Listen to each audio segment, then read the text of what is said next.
मंच पर मैं प्रीतिशा आप सभी का हार्दिक स्वागत करती हूँ। जैसे कि हम लोग कार्तिक महात्म्य की स्वाध्याय कर रहे हैं, वो हम बाद में करेंगे। पहले हम थोड़ा ध्यान करते हैं ताकि कोई जुड़ना चाहे तो वो हमसे जुड़ ले, है ना। और हम दिन भर में जो भी सोच विचार है थोड़ा उसको भी शांत कर ले तो हम अच्छे से समझ सकते हैं ना कथा को। इसीलिए चलिए हम शुरू करेंगे। अपनी अपनी पोजीशन ले लेंगे, सभी सुखासन में बैठेंगे। जिसको आलती पालती मारनी आलती पालती मारेंगे। जो ऊपर बैठे अपने पैरों को क्रॉस करेंगे। अपने हाथों की उंगलियों को आपस में फंसाएंगे और प्यार से अपनी सुंदर सी कोमल सी आंखों को बंद करेंगे।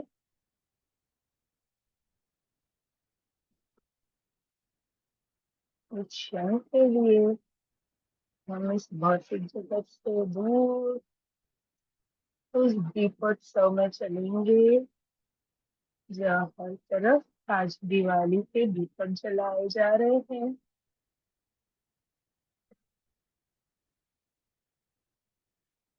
भव्य अयोध्या नगरी, जहाँ राम जी के आने की खुशी में दीपोत्सव मना रहे हैं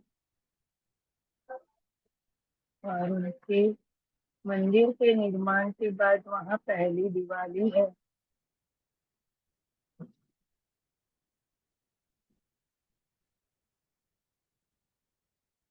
फिर गहरी सांस लेंगे, उसे छोड़ेंगे, दोबारा से गहरी सांस लेंगे और बड़े प्यार से धीरे धीरे उसे छोड़ते हुए अपने मस्तिष्क और शरीर को रिलैक्स करेंगे, शांत करेंगे।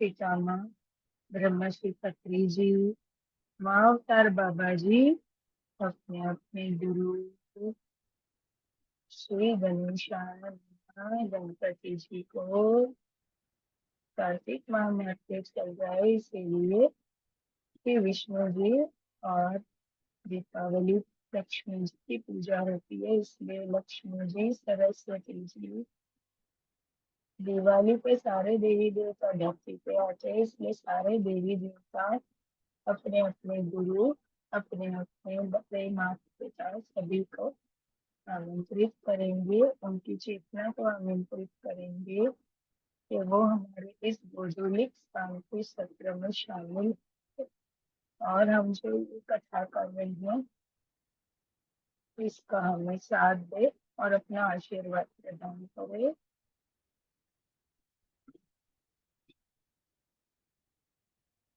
धीरे धीरे अपनी श्वासों को ध्यान में, आने वाली श्वासें और जाने वाली श्वासें, कोई सोच विचार नहीं, कुछ क्षण के लिए इस दुनिया को देखकर हम एक नई दुनिया को चलेंगे।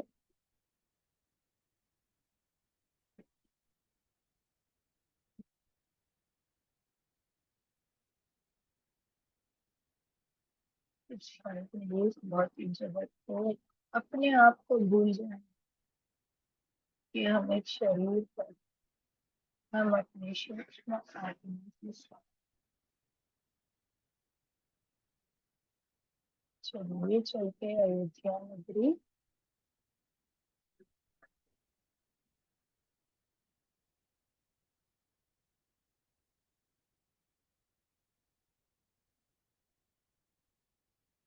इस पर हमको कालो राम जी के भव्य मंदिर को निहारें।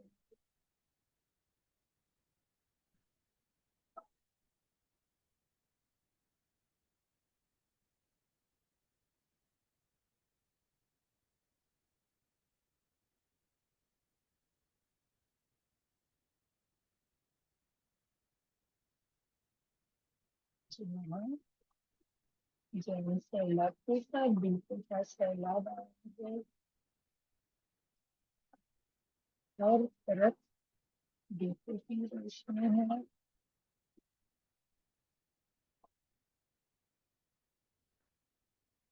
रंग बिरंगी जगमग जगमग लाइटों की रोशनी है।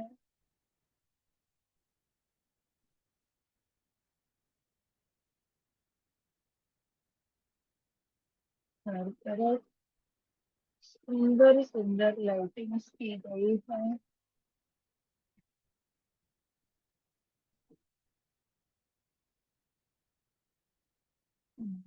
इस धरती पे बैठने का अनुभव हो रहा है।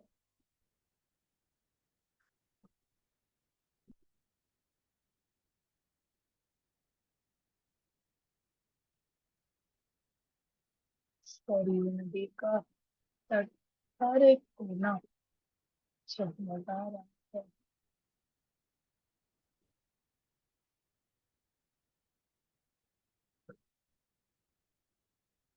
दीपों की रोशनी से आज सरयू नदी स्वर्ण नदी में परिवर्तित हो चुकी है।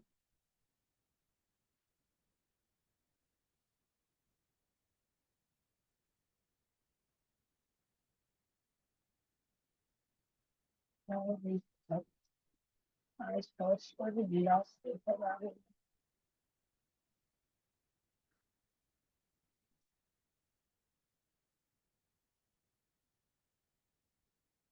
श्री राम जी की भव्य स्वर्णों का श्रृंगार चढ़े।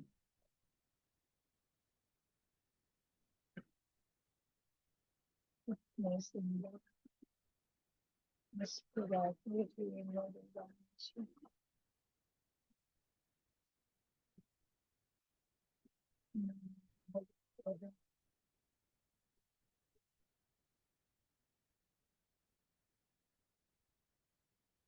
इतने की दुर्लभ दृश्य।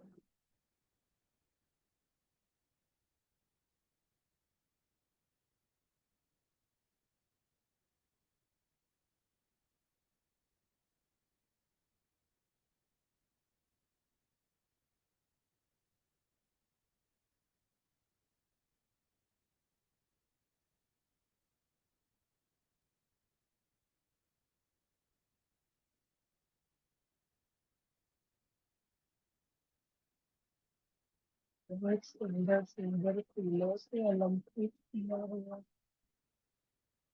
सारे मंदिर में।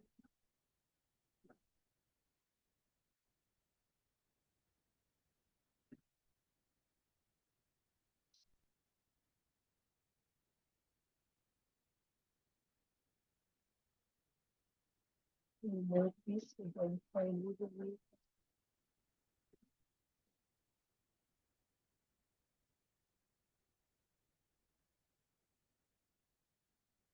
हम दर्शन करें, फिर हम दीपोत्सव में शामिल होंगे।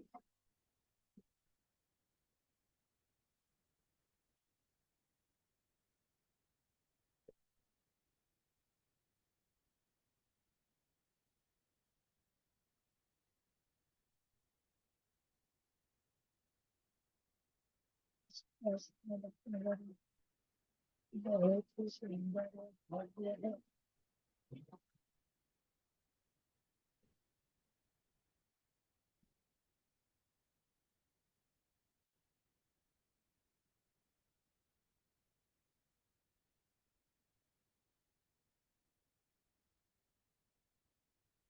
बड़े बड़े टीवी की स्क्रीन लगी है। लोगों को ध्यान से अपनी देखने खुश है।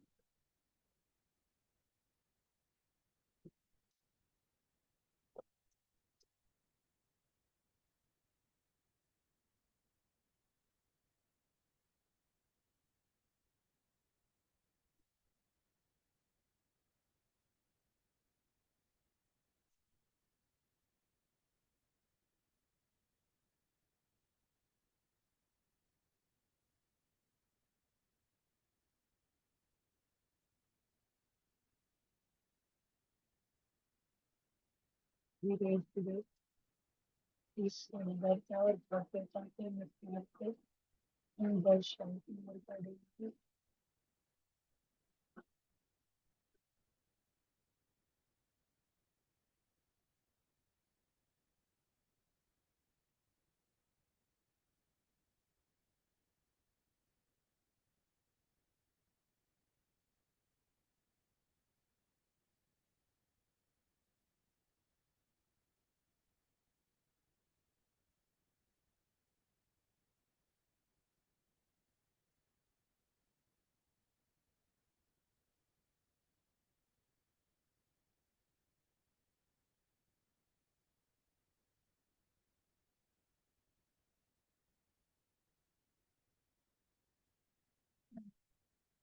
सीढ़ी पे प्रवेश करेंगे। शुक्र की रज अपने आंखों से और मुख से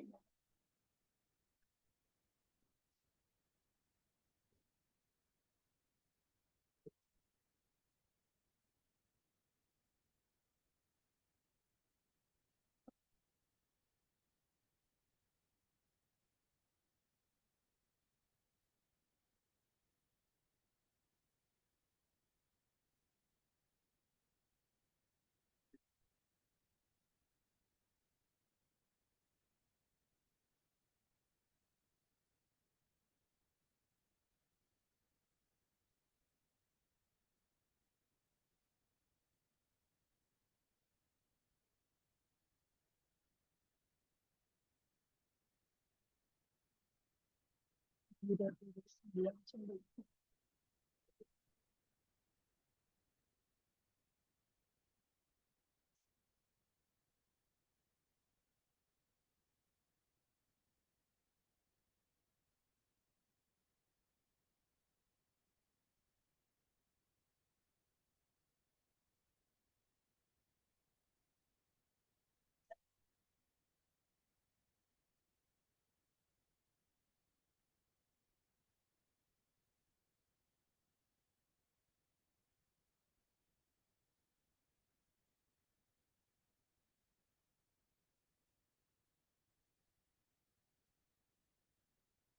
जिस घड़ी का इंतजार अभी बहुत बड़ी है।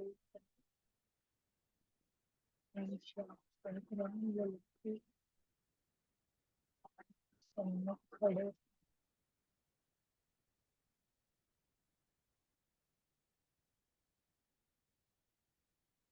की प्यारी संस्था और सफाई संचय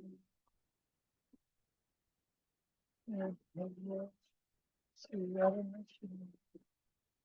सुवर्ण वस्त्र सुवर्ण रोशनी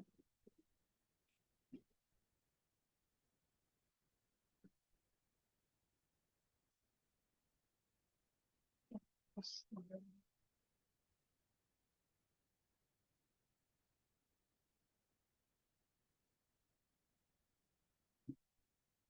पुष्प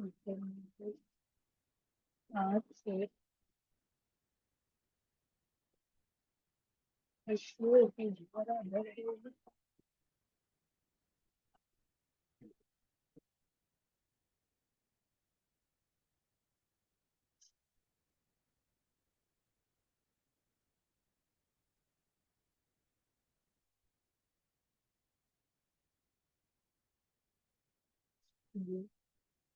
भगवान से अलिंदी के घाट पर विपक्ष से देखने चला।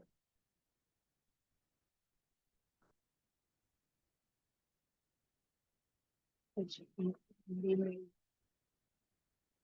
कार्तिक का महीना है, गीत गाने का बदल मुश्किल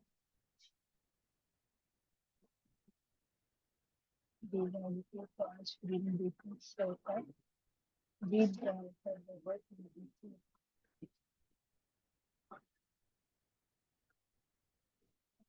करना तो चलेंगे।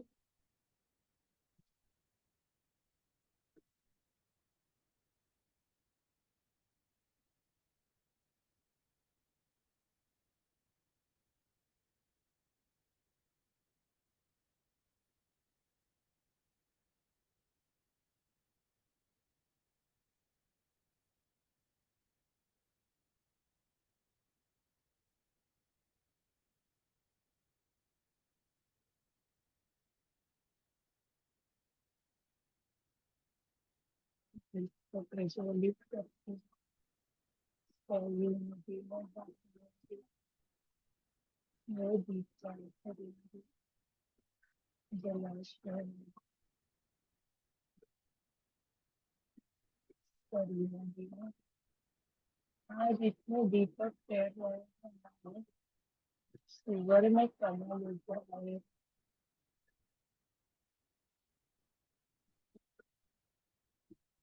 मेरा कमल बहती रही हमारे ऐसे प्रतीत हो रहा है।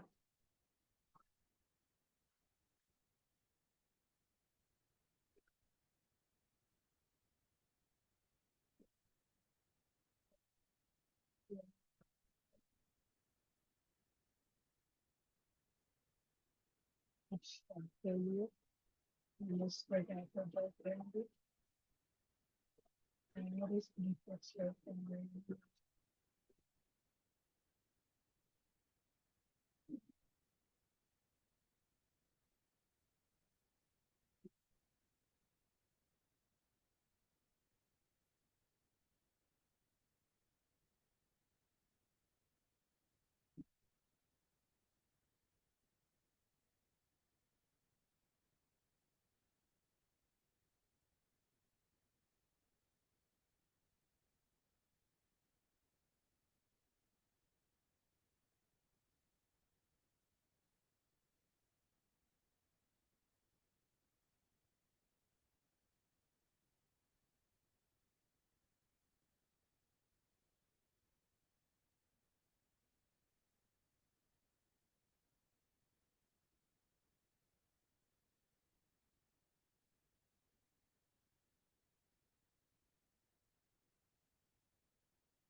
ठीक है, 5 मिनट तक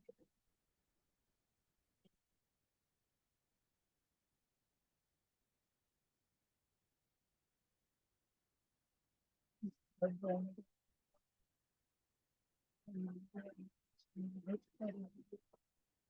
वहाँ पे हर एक पूजा का ध्यान देंगे।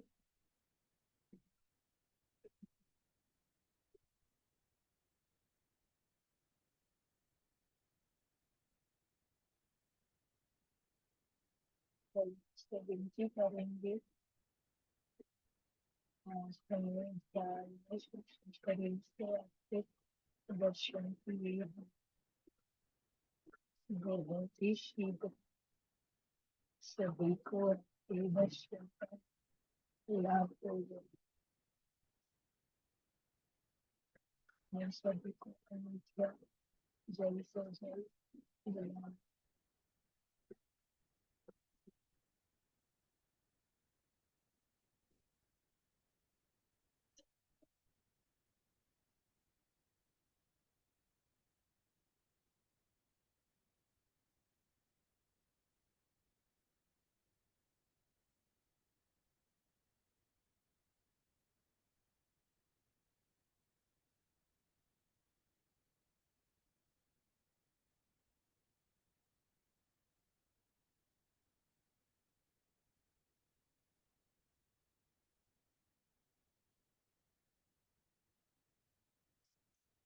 इतने सारे हमें सिर्फ लक्ष्मी पूजन और दीवाली करते हैं।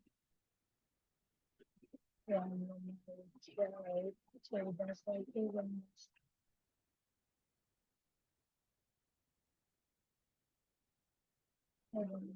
की पूजा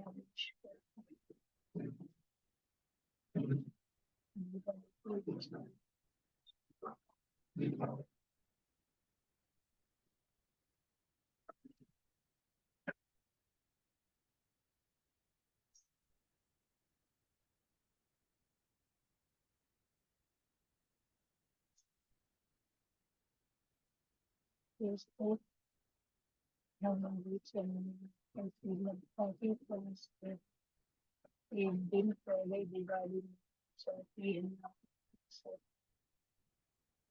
इसका कारण ये बताया जाता है कि लंका से रावण जी पहले वहां से आए थे और परिश्रम करते थे दूसरा दिन और इसलिए हम पेंटिंग बाद में मनाई जाती है हमारे यहाँ 3 दिन पहले।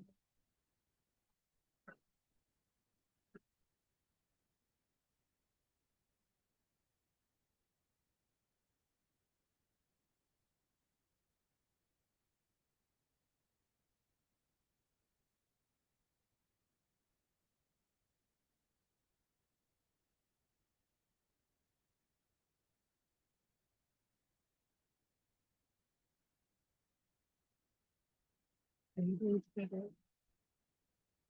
अपने भौतिक शरीर को महसूस करेंगे।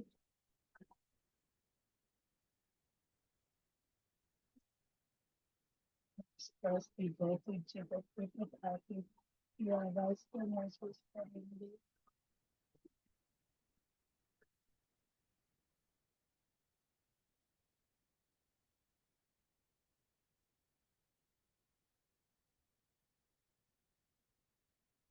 इससे धीरे और ऊर्जा को महसूस करेंगे। जैसे लेकर धरती के बहुत नीचे वापस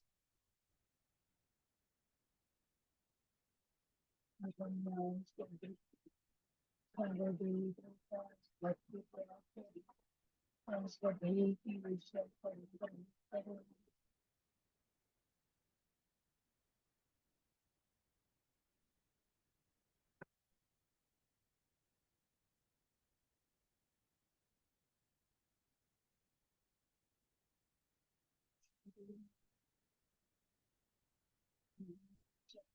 महसूस करेंगे।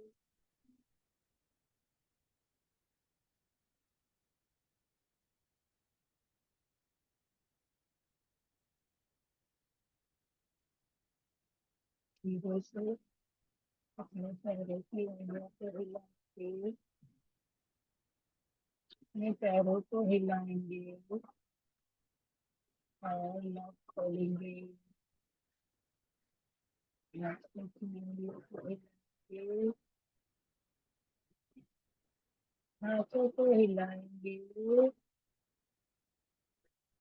नाक खोलेंगे।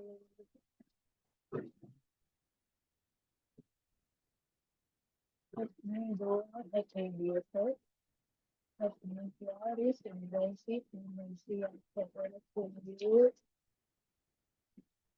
एक मुस्कुराहट के साथ 5 4 3 2 1 0।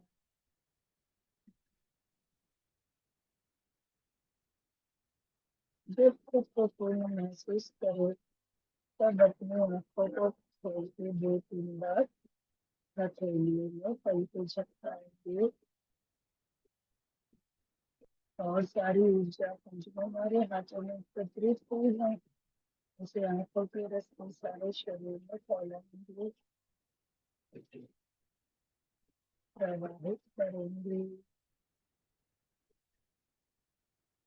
अब अपने हाथों को चेहरे से स्पर्श कराते हुए अपने कंधे को चाकू को और अपने पैरों को सारे शरीर पर नीचे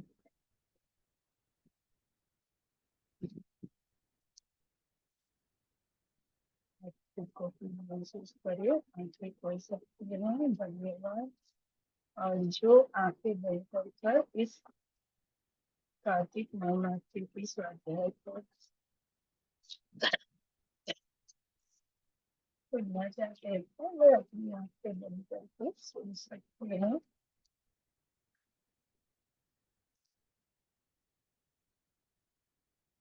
आज 70वां अध्याय लेंगे। हमने 16 अध्याय पूरे कर लिए हैं। नारद जी कहते हैं, उस समय शिव जी के गण प्रबल थे और उन्होंने जलंधर के शुंभ निशुंभ और महासुर काल आदि को पराजित कर दिया। यह देखकर सागर पुत्र जलंधर एक रथ पर, जिस पर की लंबी पताका लगी हुई थी, चढ़ युद्ध भूमि में आकर घोर संग्राम करने लगा। इधर जयशील शंकर के गण भी युद्ध में तत्पर होकर गरजने लगे। अब 70वां अध्याय में हम देखेंगे, हमने हमने अभी तक जलंधर की वीरता को देखा। अभी उसका सामना सारे देवी देवताओं को हरा दिया था उसने, सारे देवों को हरा दिया था, विष्णु भगवान को अपने घर पे रख लिया था। अभी उनका सामना शिव जी के प्रबल गणों से हुआ। और शिव जी के गण शिव जी के समान ही एकदम सॉरी एकदम बलवान थे, तो संग्राम उसके साथ संग्राम करने लगे। इधर जयश्री शंकर के गंभीर युद्ध में तत्पर होकर गरजने लगे। इस प्रकार दोनों सेनाओं के हाथी घोड़े रथ शंख भेरी तथा दोनों और के वीरों के सिंहनाद से पृथ्वी त्रस्त हो गई। अभी दोनों एक दूसरे पे प्रहार करने लगे। कौन? जलंधर की सेना के दैत्य और शिव जी के गण, दोनों में एकदम भयंकर युद्ध होना चालू हो गया। इसके लिए हाथी घोड़े रथ शंख, इनकी आवाज से, ध्वनि से सारी पृथ्वी त्रस्त हो गई। मतलब इतना घोर संग्राम और इतनी घोर आवाज वहां पे हो रही थी। तत्पश्चात जलंधर ने कोहरे के समान बाणों का फेंक कर पृथ्वी से लेकर आकाश तक व्याप्त कर दिया। जलंधर ने क्या किया? इतने सारे बाण छोड़े जो पृथ्वी से लेकर आकाश तक व्याप्त हो गए। और नंदी को 5 गण, गणेश को पंच तथा वीरभद्र को एक साथ 20 बाण मारकर उनके शरीर को छेद दिया। नंदी को 5 बाण मारे, गणेश को 5 बाण मारे तथा वीरभद्र को एक साथ 20 बाण मारा। किसने? जलंधर ने। और उनके शरीर को छेद दिया और मेघ के समान गरजने लगा। यह देखकर रुद्रपुत्र कार्तिकेय ने भी दैत्य जलंधर को अपनी शक्ति उठाकर मारी और घोर गर्जन किया, जिसके आघात से वह पृथ्वी पर गिर पड़ा। अभी जब उन्होंने जलंधर ने सभी को बाण मारे, तब कार्तिकेय जी खुद आए उसके सामने और उसके सामने घोर गर्जना किया और उसके आघात से पृथ्वी पर उसको पटक दिया। परंतु इतना बली था कि शीघ्र ही उठकर खड़ा हो गया। कार्तिकेय जी ने उसको उठाकर पृथ्वी पर पटक दिया, पर वो इतना बली था कि वो शीघ्र ही उठकर खड़ा हो गया और क्रोधाविष्ट होकर कार्तिकेय पर अपनी गदा का प्रहार कर दिया। फिर क्रोध से भरकर उन्होंने क्या किया? कार्तिकेय पर जलंधर ने गदा का प्रहार किया। ब्रह्मा वरदान की सफलता के लिए शंकर पुत्र कार्तिकेय पृथ्वी पर सो गए। अभी उन्होंने क्या किया? ब्रह्म वरदान मिला हुआ था किसको? जलंधर को। इसके लिए कार्तिक पुत्र, जो शंकर जी के पुत्र कार्तिक है, वो क्या कहे? पृथ्वी पर सो गए। गणेश की और नंदी भी व्याकुल होकर गदा प्रहार से पृथ्वी पर गिर गए। अभी वो लोग भी गदा के प्रहार से पृथ्वी पर गिर गए। कौन? गणेश जी और नंदी जी। वीरभद्र का सिर फट गया और बहुत सा रक्त बहने लगा। वीरभद्र का सिर फटकर उसमें से बहुत सा रक्त बहने लगा। वीरभद्र को पृथ्वी पर गिरा देखकर शंकर के गण चिल्लाते हुए संग्राम भूमि छोड़कर बड़े वेग से भाग निकले। जब वीरभद्र इस तरह से घायल देखा वीरभद्र को, तो ये शंकर जी के पूरे जो बचे हुए गण थे, वो चिल्लाते हुए संग्राम भूमि को छोड़कर बड़े वेग से वहां से भाग निकले। अच्छा, 17वां अध्याय समाप्त। 18वां अध्याय। देवर्षि नारद जी ने कहा, अब रौद्र रूप महाप्रभु शंकर अपने वीर गणों के साथ नंदी पर चढ़ हंसते हुए युद्ध में आए। अब ये सब देखकर शिवाय शंकर भगवान रौद्र रूप धारण कर नंदी पे सवार होकर युद्ध भूमि में आए। तब उनको आया देखकर उनके पराजित गण फिर लौट आए और सिंहनाद करते हुए आयुधों से दैत्यों पर प्रहार करने लगे। अभी क्या हुआ, जब ये गण शिव जी तो खुद आए तो इनके गण में भी एक जोश आ गया। जो डर के यहाँ वहां भाग रहे थे उनमें एक जोश आ गया। वे लोग क्या किए, सिंहनाद करके अपने अपने हथियारों को लिए आकर और दैत्यों पर प्रहार करना आरंभ किया। जलंधर के भीषण रूपधारी रुद्र को देख दैत्य भागने लगे। तब युद्ध में अपने दैत्य को हनमुख होते देखकर जलंधर 1000 बाण छोड़ता हुआ भगवान शंकर की ओर दौड़ा। जब ये दैत्यगण के ऊपर गण टूट पड़े तो दैत्यगण डर गए। यह देखकर जलंधर ने क्या किया, 1000 बाण छोड़ता हुआ भगवान शंकर की ओर दौड़ के आया। उसके शुंभ निशुंभ आदि वीर को क्रोध से अपने होठों को काटते हुए भगवान शंकर की ओर दौड़े। उसके जो जो राक्षस थे शुंभ निशुंभ, वे है ना क्रोध में होठों को काटते हुए भगवान शंकर की ओर दौड़े। इतने में भगवान शंकर ने जलंधर के सब बाण जालों को काट कर अपने गणों को निर्भय करके अपने अन्य बाणों की आंधी से दैत्यों को पीड़ित कर दिया। अब शंकर भगवान ने क्या किया, जलंधर ने जो बाण मारे थे वो सब हटा दिए और उनकी जगह ये अपने बाणों की आंधी दैत्यों को मार बाणों को आंधी के समान छोड़कर दैत्यों को मारना आरंभ किया। इसमें शंकर भगवान खड़गोरमा खड़गोरमा नामक दैत्य को अपने फरसे से मार डाला। खड़गोरमा नामक उसमें एक दैत्य था, उन्होंने इसे अपने फरसे से मार डाला। बालाहक का भी सिर काट दिया। बालाहक दैत्य का सिर काट दिया।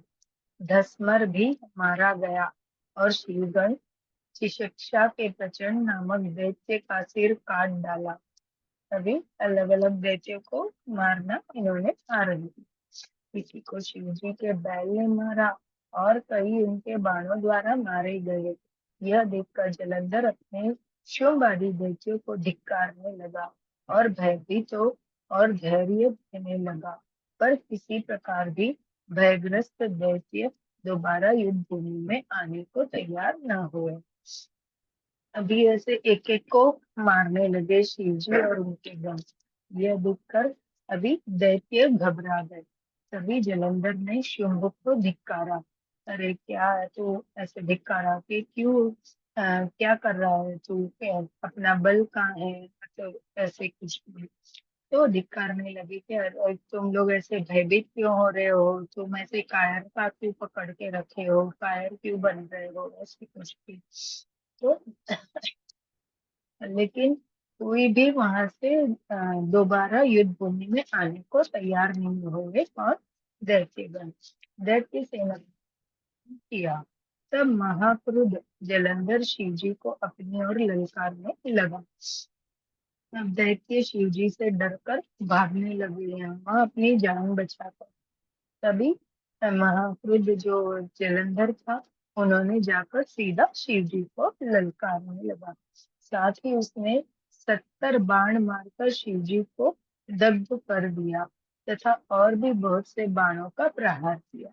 उसने 70 बाण एक साथ छोड़ के शिव जी के ऊपर प्रहार किया और बहुत से बाणों का भी प्रहार किया। शिव जी उसके बाणों को काटते रहे, यहाँ तक कि उन्होंने जलंधर की ध्वजा, शस्त्र और धनुष भी काट दिया। फिर 7 बाण मारकर उसके शरीर में आघात पहुंचाया। शिव जी ने क्या किया, जलंधर को वो इतने बाण मारा था, सारे बाण काट दिए उसके रथ की ध्वजा को भी काट दिया और 7 बाण मारकर उसके शरीर में आघात पहुंचाया। धनुष के कट जाने से जलंधर ने एक प्रचंड बाण मारकर उसकी गदा के टुकड़े टुकड़े कर दिए। तब उसने समझा कि यह मुझसे अधिक बलवान है। अब शिवजी ने क्या किया, पहले तो उसकी ध्वजा काटी, उसका बाण मारा, उसके बाण काट दिए।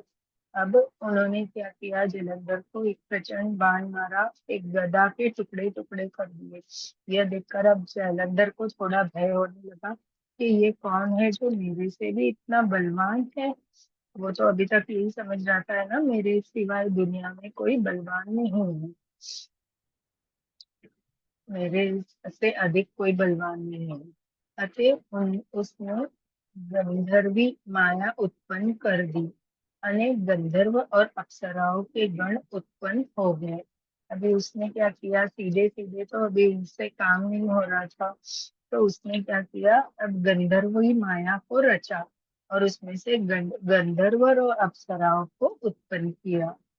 वीणा और मृदंग आदि बजाने के साथ साथ नृत्य और गान होने लगा। अभी वहां का युद्ध का माहौल हटकर गंधर्व वहां पे क्या करे, गंधर्वों का काम वही था ना कि वो गाने बजाने नृत्य का काम करते थे। तो गंधर्व जैसे उत्पन्न हुए, अप्सराएं जो उत्पन्न हुई, तो वहां पे युद्ध भूमि की जगह नाच गान चालू हो गया। इससे अपने गणों सहित रुद्र भी मोहित हो गए। अभी ये सब देखकर गण और शिवजी दोनों मोहित हो गए। उन्होंने युद्ध बंद कर दिया। फिर तो काम मोहित जलंधर बड़ी शीघ्रता से त्रिनेत्र भगवान शंकर का रूप धारण करके वृषभ पर बैठकर पार्वती के पास जा पहुंचा। अभी इसने क्या किया, गंधर्व का पूरा माहौल बनाकर उसने शिव जी को और गणों को मोहित कर दिया। जब उसने देखा कि शिव जी और गण सब मोहित हो गए, तो उसने क्या किया, जल्दी से शिव जी का रूप धरकर पार्वती जी के पास पहुंच गया। उधर तो पार्वती ने अपने पति को आते देखा, तो उसने सखियों का साथ त्याग दिया और आगे आई। पार्वती को देखकर कामातुर जलंधर का वीर्य पतन हो गया और उसके पतन से वह जड़ भी हो गया। गौरी ने उसे दानव समझा। वह अंतर्धान होकर उत्तर की ओर मानस पर चली गई। अभी यहाँ पे जलंधर का कैलाश पहुंच गया पार्वती जी के पास। पार्वती जी ने उसका रूप देखा, तो उसने उन्होंने पहले तो समझा ये तो शिव जी है करके। उन्होंने अपनी सखियों के साथ बैठी हुई थी, वो सखियों को छोड़कर इनके पास आई। जब जैसे ही वो उनके पास आई, तो वो समझ गई कि ये मेरे पति नहीं है, और वो वहां से अंतर्धान हो गई। तब वहां पार्वती को न देखकर जलंधर फिर शिव जी की ओर लौटा। जब पार्वती जी वहां से अंतर्धान हो गई, तो जलंधर फिर से युद्ध भूमि में शिव जी की ओर लौटा। उधर पार्वती जी ने भगवान विष्णु को बुलाकर दैत्य धन का वह कृत कहा और वह प्रश्न किया कि आप इससे अवगत हैं। अभी ये जो कृत्य चल रहा था, पार्वती जी सीधा विष्णु भगवान के पास गए और उन्होंने कहा कि देखिए, जलंधर ने ऐसा ऐसा कृत्य किया है, तो क्या आप इससे अवगत हैं। भगवान विष्णु ने हाथ जोड़कर और सिर नवाकर उत्तर दिया, आपकी कृपा से मुझे सब कुछ ज्ञात है। हे माता, जो आज्ञा हो पालन करूं। अभी विष्णु भगवान बोलते हैं, हाँ मुझे आपकी कृपा से ये सब ज्ञात है। अभी मेरे लिए क्या आज्ञा है, बोलिए, मैं उसका पालन करूंगा। जगत माता ने विष्णु जी से कहा, उस दैत्य ने जो मार्ग खोला है उसका अनुसरण उचित है। मैं तुम्हें आज्ञा देती हूँ कि तुम जाकर उसकी स्त्री का पतिव्रत भ्रष्ट करो, वह दैत्य तभी मरेगा। पार्वती जी की यह आज्ञा पाते ही भगवान विष्णु उसको शिरोधार्य कर छल करने के लिए जलंधर के नगर की ओर गए। अभी उन्होंने कहा, पार्वती जी ने उसको आज्ञा दी, कि वो मेरा मेरा पतिव्रत धर्म भ्रष्ट करने आया था, तो भी उसके साथ वही खेल खेलना है। आप जाओ और उसकी पति स्त्री के साथ जाकर उसका पतिव्रत जो है उसको भ्रष्ट करो। ये माता की आज्ञा थी जगत जननी की। यह सुनकर विष्णु जी तुरंत जलंधर के नगर की ओर चल पड़े। पितश्री 18वां अध्याय समाप्त। 19वां अध्याय। राजा पृथु ने कहा, हे देवर्षि, अब आप यह कहिए कि भगवान विष्णु ने वहां जाकर क्या किया तथा जलंधर की पत्नी का पतिव्रत कैसे भ्रष्ट हुआ। नारद जी बोले, जलंधर के नगर में जाकर भगवान विष्णु ने उसकी पतिव्रता स्त्री वृंदा का पतिव्रत भंग करने का विचार किया। वह उसके नगर में एक उठान में जाकर ठहर गए और रात में उसको स्वप्न दिया। वह उनकी माया और अद्भुत कार्य पद्धति थी। और फिर उस द्वारा जलंधर की पत्नी पतिव्रता वृंदा ने रात में ही यह स्वप्न देखा कि उसका पति नग्न होकर सिर पर तेल लगाए महिष पर चढ़ा। महिष मतलब भैंस। वह काले रंग के फूलों की माला पहने हुए है तथा उसके चहु और हिंसक जीव है। वह सिर मुंडाए हुए अंधकार में दक्षिण दिशा की ओर जा रहा है। अभी विष्णु भगवान कहाँ पे? जलंधर के राज्य में पहुंच गए। वहां पे राजा पृथु ने कहा, देवर्षि मेरे को है ना अभी आगे क्या हुआ वो जानना है। तो उन्होंने बताया कि जलंधर के नगर में जाकर विष्णु भगवान ने क्या किया, एक जगह पर ठहर गए और रात को अ, वृंदा जो है जलंधर की पत्नी, उसको एक अजीब सा स्वप्न दिखा है कि सब कुछ वहां पे नेगेटिविटी, जैसे हम काले को नेगेटिविटी कहते हैं ना, वैसे सब कुछ नेगेटिव दिख रहा है कि उसका पति है वो आया है, सिर पे तेल लगाया है नमूना रूप में, और उस वो एक काले भैंसे पर बैठा है। वही ने उसके गले में काले फूलों की माला पहने हुए है और चारों तरफ हिंसक जीव है। और वह सर को मुंडाए हुए है और अंधकार में दक्षिण दिशा की ओर जा रहा है। उसने अपने नगर को समुद्र में डूबा हुआ देखा। अभी वृंदा ने देखा कि ऐसे मेरे पति की दुर्दशा है और मेरा नगर जो है वो एक समुद्र में डूब चुका है। और इस प्रकार के बहुत से भयानक सपने उन्होंने दिखाए। किसको? वृंदा को। फिर तत्काल ही वह जाग पड़ी और स्वप्नों के संबंध में विचार करने लगी। इतने में उसने सूर्य को उदय होते हुए देखा और तुरंत ही भयभीत होकर ऐसे सब सपने देख के जाग गई। पर उसने देखा कि अरे नहीं, ये तो स्वप्न है और सूर्य उदय हो रहा है। तो उसमें उसे एक छिद्र दिखाई दिया तथा वह कांतिहीन था। अभी सूर्योदय उनको दिखाई दिया, लेकिन उनको सूर्य में एक छिद्र दिखाई दिया जो बिल्कुल जैसे सूर्य में कितनी कांति प्रकाश होता है, वो छिद्र एकदम कांतिहीन, मतलब वो छिद्र की जो जगह थी एकदम कांतिहीन अंधकार में दिखाई दिया।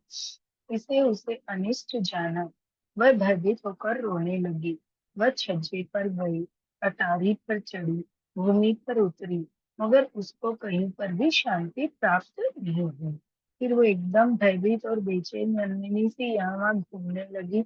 वो भूमि पर गई, अटारी पर गई, छज्जे पर गई, पर उसको कहीं भी शांति नहीं मिली। फिर वह अपनी दो सखियों के साथ लेकर उपवन में गई। अभी शांति पाने के लिए वो दो सखियों को लेकर अपने बगीचे उपवन में पहुंची। कौन? वृंदा।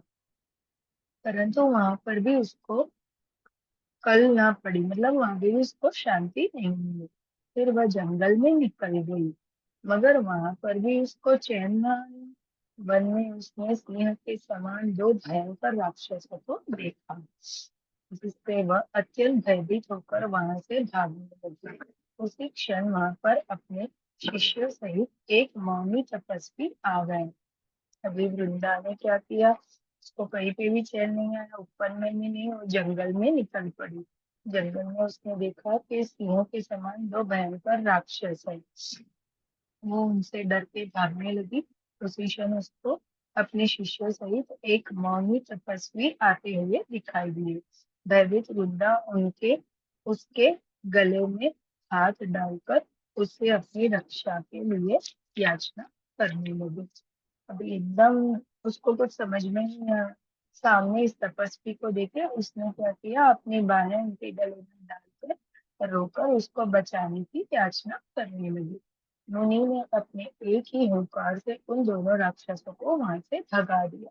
मुनि ने तपस्वी मुनि थे, पर एक हुंकार लगाई कि वहां से वे दो राक्षस भाग गए।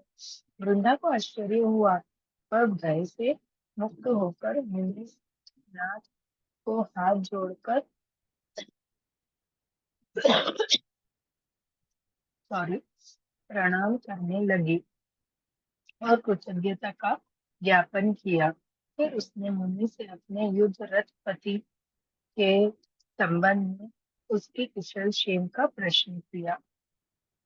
वो डर गई कि मुझे ऐसे सब भयभीत हो रहा है, तो मेरे पति जो युद्ध करने गए हैं वो क्षेम कुशल तो है ना।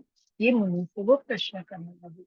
मुनि ने मौन होकर आगे पीछे देखकर कुछ कहना ही चाहा कि उसी समय दो वानर मुनि के समक्ष आकर हाथ जोड़कर खड़े हो गए। अभी उसने प्रश्न किया, मुनि को जवाब देते इससे पहले दो वानर वहां से आगे आके उनके आसपास खड़े हो गए।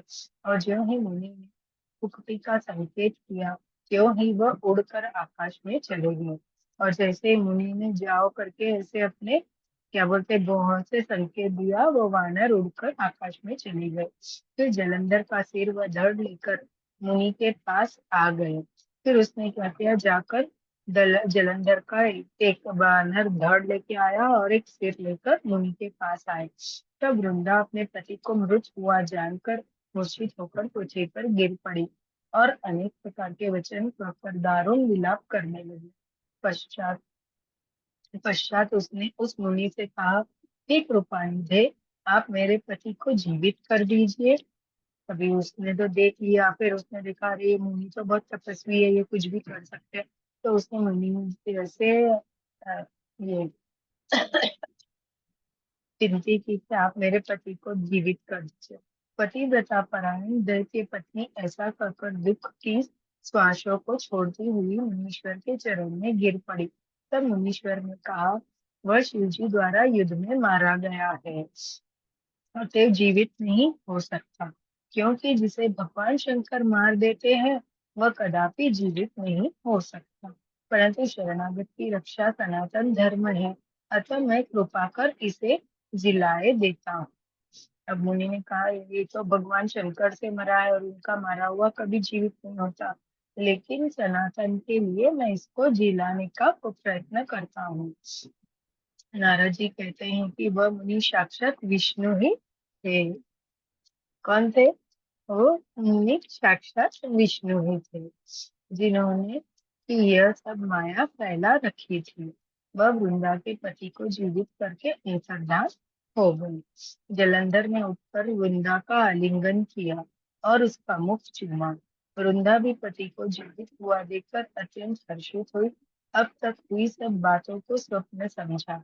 पश्चात वृंदा सकाम हो बहुत दिन तक उसी वन में अपने पति के साथ विहार करती रही। फिर एक दिन उसने सूरत एवं संभोग काल के अंत में भगवान विष्णु को पहचान लिया। अतः उन्होंने ताड़ित करती हुई बोली, अभी वो अपने उन्होंने उसको अपना पति समझकर, क्योंकि उन्होंने जीवित करके अंतर्धान हो गए, तो उसने उसका पति समझकर उसके साथ वहां पे विहार करने लगी। बहुत दिन तक विहार करते करते एक दिन उसको याद आया कि अरे ये मेरा पति नहीं है। उन्होंने विष्णु भगवान को पहचान लिया, किसने? वृंदा ने। और फिर उस उनको ताड़ित करती बोले, हे पराई स्त्री के गमन करने वाले विष्णु, तुम्हारे शिव को धिक्कार है। मैंने जान लिया है कि यह मायावी तपस्वी तुम ही थे। हे राजन, ऐसा कहकर परम क्रुद्ध ही पतिव्रता वृंदा ने अपने तेज को प्रकट करते हुए श्राप दे दिया। अब वृंदा ने अपना तेज प्रकट करके विष्णु जी को श्राप दे दिया।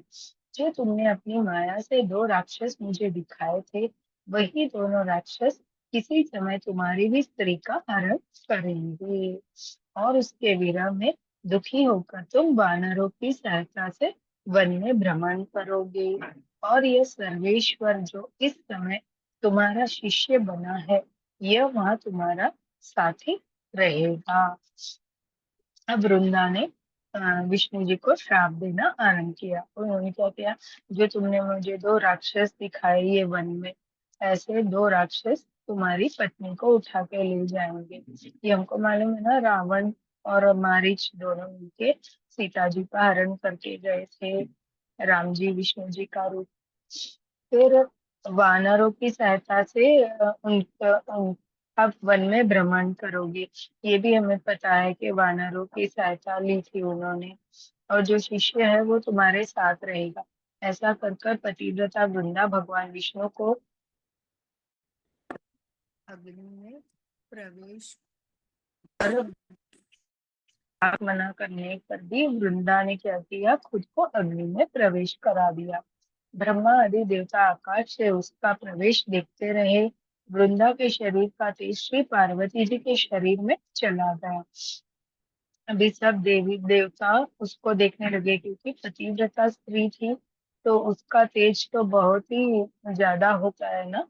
तो वो तेज निकलकर वो पार्वती जी में जाकर समा गया, और आकाश से जय जय शब्द होने लगा। इसके लिए उस पतिव्रता वृंदा के लिए पतिव्रत धर्म के प्रभाव से वृंदा ने मुक्ति प्राप्त की। अभी उसके साथ तो छल हुआ था, बाकी वो तो शुद्ध थी अपने मन से। तो उसके धर्म पतिव्रत धर्म के प्रभाव से वृंदा ने मुक्ति प्राप्त की। इसी के साथ श्री 19वां अध्याय समाप्त।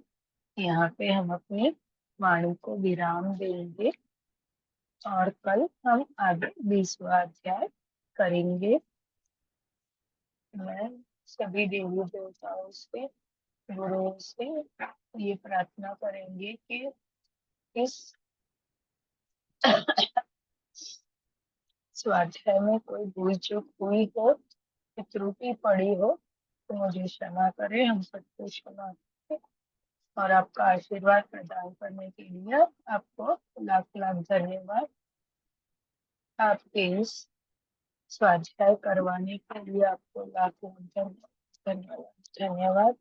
और मेरी वाणी को सुनने के लिए आप सभी पधारे हुए जूम और यूट्यूब के दर्शकों को भी मेरा धन्यवाद धन्यवाद धन्यवाद। मेरी टीम को धन्यवाद, सभी को धन्यवाद। ओके मास्टर्स, कोई कुछ प्रश्न करना चाहता है तो आप कर सकते हैं, हमारे पास 2-3 मिनट बचे हैं।